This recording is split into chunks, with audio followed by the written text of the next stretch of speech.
The Odysseus of Christopher Nolan's hit movie is a veteran, tortured by guilt and the horrors he caused. The Odysseus of Greek mythology, however, is a wily trickster, brash and strong, questionable in virtue, the proud conqueror and sacker of Troy. But historically, we know of the Greeks primarily through the Romans. So what do they have to say? The Romans claim direct descent from the Trojans, as most famously illustrated in Virgil's epic, the Aeneid. It's hard to believe that there was ever a time where the Aeneid was expected not only to be read, but memorized by all educated people, while the Odyssey and the Iliad were almost forgotten in the West. We know it was once so.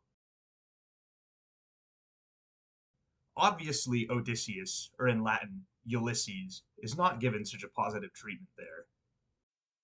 Let's start with the horse. Laocoon, the Trojan who doubted the horse, is not heavily touched upon in Nolan's film, but in the Roman version, he tries his hardest to warn the Trojans not to take in the horse, for which Athena punishes him by sending snakes to eat him. And his kids, too. Here's Virgil's description. Illi agmine certo Laocoon tapetunt, et primum parva duorum corpora natorum serpens amplexus uterque, et miseros morsu de pascitur artus. So let's look at the horse now, from the Roman perspective of the Trojan perspective. Primus ibi ante omnis mania comitante caterva, Laocon arden summa de curita barce, et procul, o miseri, quae tant insania cives, creditis avectos hostes. Aut ulla putatis dona carere dolis tanaum, sic notus Ulysses?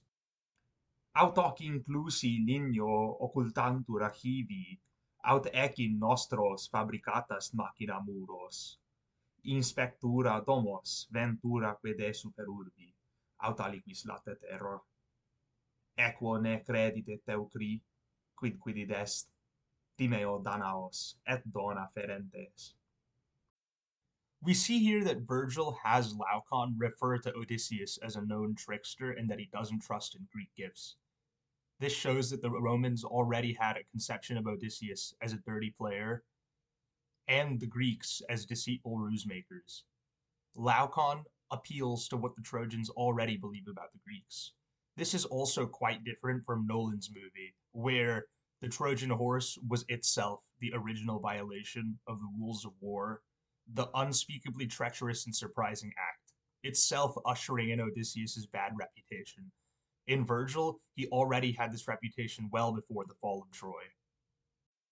Vertitur in terrea celum et ruit oceano nox involvens umbra magna terramque polumque myrmidonumque dolos fusi per menia teucri conticuere sopor fessos complectitur artus et iam argiva phalanx instructis navibus ibat a tenedo tacite per amica silentia lune litora nota petens flammas cum regia puppi sextulerat fatisque deum defensus iniquis inclusos utero Danaos et Pinea furtim laxat claustra sinoan illos patefactus ad auras redditecus letique cavo seraobore promunt Sandrus stenelusque duces et dirus Ulysses de missum lapsi perfunem acamasque toasque pelidesque neoptolemus primusque machaon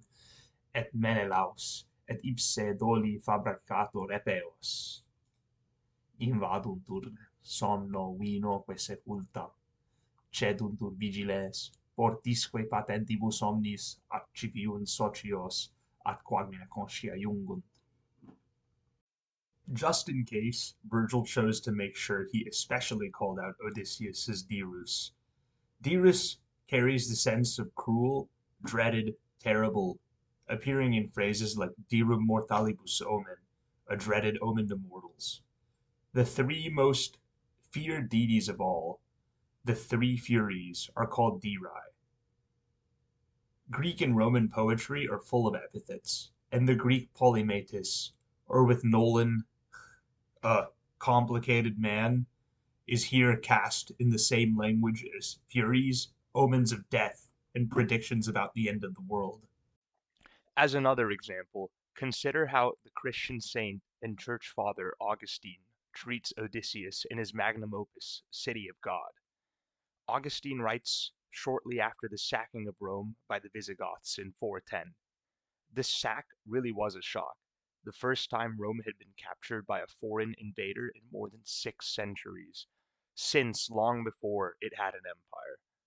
This was around the time the Roman Empire was rapidly becoming a Christian society, and naturally, many began to argue that Rome was protected by the old gods, and that of course abandoning them had caused a sack of Rome. Augustine counters by pointing out that tot bella gesta conscripta sunt, vel ande conditam Romam, vel habeus exhortu et imperio, legant et proferant sic ab alieni genis, aliquam captam esse civitatem, ut hostes qui ceperant, parcerent eis, quos ad deorum suorum templa confugisse compererant. Aut aliquem ducem barbarorum precepisse, ut irrupto oppido nullus feriretur, qui in illo vel illo templus fuisset inventus. Nonne vidit Aeneas priamum per ara sanguine foedantem, quos ipse sacraverat ignes, nonne Diomedes et Ulysses, cessi summe custodibus arcis, corripuere sacre figiem, manibusque cruentis Virginea sausi divae contingere vitas?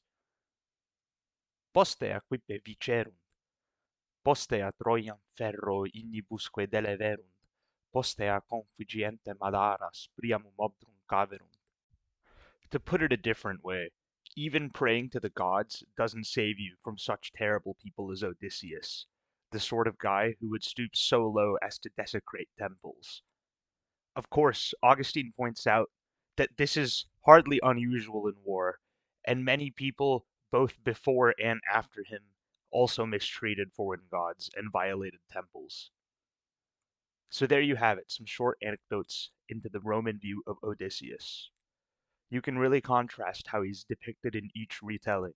Is he a complicated man, dealing with a terrible moral injury? Is he a monster, gleefully defiling temples and burning cities? Or is he a cunning hero, claiming his glory with whatever means he has? As the conversation around the movie points out, it's up to interpretation and reinterpretation. You can build a case, however strong, for all of them. Thank you guys so much for watching. This has been Libri Sepulti, and I enjoy making these videos for y'all.